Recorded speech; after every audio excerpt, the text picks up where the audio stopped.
ভূমিকম্পে বিপর্যস্ত মিয়ানমারের থামিনি জান্তা বাহিনীর বোমাবর্ষণ, বিদ্রোহীদের দখলে থাকা অঞ্চলগুলোতেও চলছে বিমান হামলা।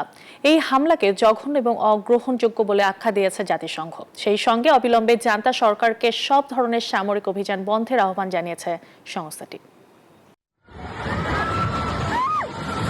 একদিকে ভয়াবহ ভূমিকম্প, অন্যদিকে গৃহযুদ্ধ, দুই মিলে টালমাটাল মিয়ানমার। দক্ষিণ এশিয়ার এই দেশটিতে ভূমিকম্পে বহু মানুষের প্রাণ গেছে। চারদিকে এখন শুধু ধ্বংসস্তূপ আর এই ঈদে জামা জুতো অ্যাক্সেসরিজের ডিসকাউন্ট। দেহ। এমন পরিস্থিতির মধ্যেও থামেনি মিয়ানমারের জান্তা বাহিনীর বোমাবর্ষণ। কিছু কিছু জায়গায় হামলা চালিয়ে যাচ্ছে তারা। উত্তরের শান রাজ্যের নাওংচুতে শুক্রবার বিমান হামলা চালায় জান্তা বাহিনী। এতে কয়েকজন নিহত হয়েছেন বলে জানিয়েছে বিবিসি বার্মিজ। এছাড়া দেশটির বিদ্রোহী গোষ্ঠীগুলো উত্তর পশ্চিমের সাগাইং অঞ্চলের চ্যাংইউ শহরের বিমান হামলার খবর দিয়েছে। সাগাইং ছিল সাম্প্রতিক ভূমিকম্পের কেন্দ্রস্থল।